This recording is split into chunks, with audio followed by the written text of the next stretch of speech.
बिस्मिल्लाहिर्रहमानिर्रहीम। अस्सलाम वालेकुम। आज मैं आपको बेक्ड पोटैटो वेजिस बनाना सिखाऊंगी। ये खासकर जो लोग वेट वाचर्स हैं इनके लिए ये रेसिपी बहुत अच्छी रहेगी। और फ्रेंच फ्राइज की तरफ हम सबका बहुत ज्यादा रुझान होता है, तो अगर हम फ्रेंच फ्राइज की जगह हम पोटैटो वेजिस को ओवन में बेक कर लें और इसे हम एंजॉय करें तो आपकी कैलोरीज आधी से भी ज्यादा कम हो जाती हैं और फ्रेंच फ्राइज की क्रेविंग भी कहीं ना कहीं पूरी हो जाती है। तो इसको बनाने के लिए हमें चाहिए 1 किलो पोटैटोज हैं जिन्हें मैंने पील करके इस तरह काट कर रखा है। और अगर आप पोटैटोज को पील नहीं करना चाहते तो आप छिलके के साथ ही काट लीजिएगा, क्योंकि मेरे बच्चों को पील किए हुए वेजीज ज्यादा पसंद हैं, तो इसलिए मैंने इन्हें पील करके रखा है। ऑलिव ऑयल 3 टेबल स्पून और 1 टीस्पून मिक्स्ड हर्ब्स। और अगर आपके पास मिक्स्ड हर्ब्स नहीं है, सिर्फ रोजमेरी, थाइम, बेजल या ओरिगानो है, या इनमें से कोई भी हर्ब्स हैं, वो थोड़ी थोड़ी सी ले लीजिएगा और डाल लीजिएगा। और 1 टीस्पून नमक और हाफ टी स्पून सुर्ख मिर्च पाउडर और हाफ टी स्पून फ्रेश कुटी हुई काली मिर्च चाहिए होगी। सबसे पहले आप ओवन को 180 डिग्री पर प्रीहीटेड कर लें और एक बोल में पोटैटोज को डाल लें।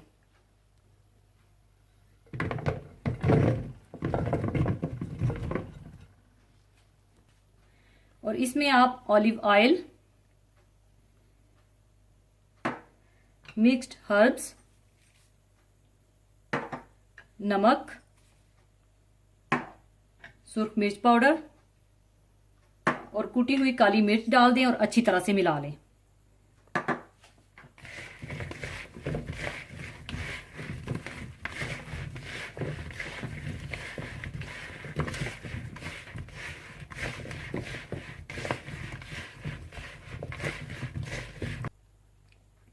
इसके बाद आप ये पोटैटोज बेकिंग ट्रे में डाल लें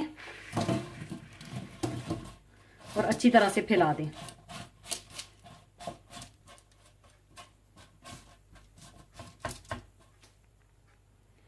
अब आप इन वेजिस को ओवन के सेंटर में रखकर 180 सेंटीग्रेड पर बेक कर लें।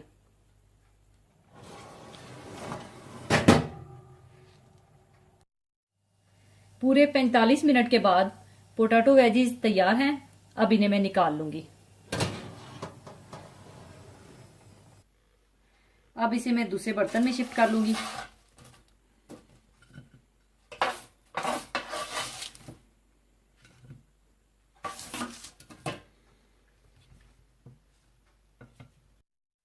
लीजिए, बेक्ड पोटैटो वेजीज तैयार हैं। और अगर आप इसे और ज्यादा क्रिस्पी करना चाहते हैं तो 5 से 10 मिनट के लिए और बेक कर लीजिएगा।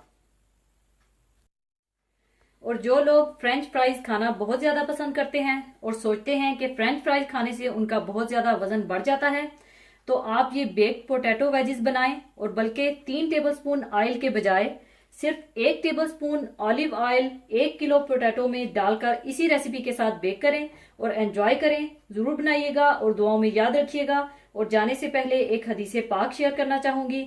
हदीसे पाक इस तरह से है।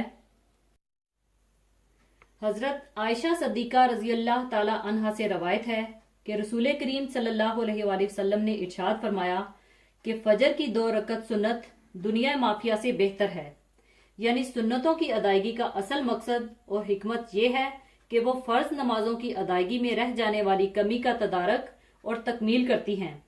फिर सुन्नतों में कुछ मोकदा हैं और कुछ गैर मोकदा। फजर की सुन्नत मोकदा सुन्नत है और तमाम सुन्नत मोकदा में इसको सबसे ज्यादा अहमियत हासिल है। इस हदीस मुबारक में रसूल करीम सल्लल्लाहु अलैहि वसल्लम ने जो फरमाया कि फजर की 2 रकत सुन्नत दुनिया और जो कुछ इसमें है इन सब से बेहतर है, मतलब ये कि रोजे आखिरत में इनका जो सवाब मिलेगा वो दुनिया और जो कुछ दुनिया में है इन सब से ज्यादा कीमती और फायदा मंद होगा। क्योंकि दुनिया की हर चीज फानी है और सवाब आखिरत लाफानी है। इस हकीकत का सही और मुकम्मल इंकशाफ बल्कि मुशाहिदा इंशाअल्लाह हम सबको आखिरत में हो जाएगा। एक और हदीस पाक है कि तुम फजर की 2 रकत सुन्नत ना छोड़ना, अगरचे तुम इस हालत में हो कि घोड़े तुमको दौड़ा रहे हों। यानी अगर तुम सफर में भी हो और घोड़ों की पुश्त पर तेजी से मंजिलें तय कर रहे हो, तब भी फजर की सुन्नतें ना छोड़ो। हालते सफर में फर्ज नमाज कसर की जाती है और दीगर मोकदा सुन्नतों की ताकीद खत्म हो जाती है और गैर मोकदा बन जाती हैं। मगर फजर की सुन्नतों को ये अहमियत और फजीलत हासिल है कि वो सफर और हर मौका पर मोकदा ही रहती हैं।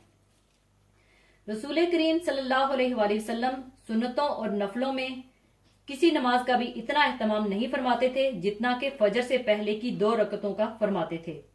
रसूल करीम सल्लल्लाहु अलैहि वसल्लम जोहर से पहले की 4 रकात और फजर से पहले की 2 रकत को कभी नहीं छोड़ते थे।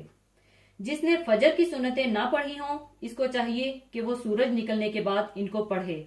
इसी के साथ मैं आपसे इजाजत चाहूंगी। अपना बहुत ख्याल रखिएगा, दुआओं में याद रखिएगा। अल्लाह हाफिज।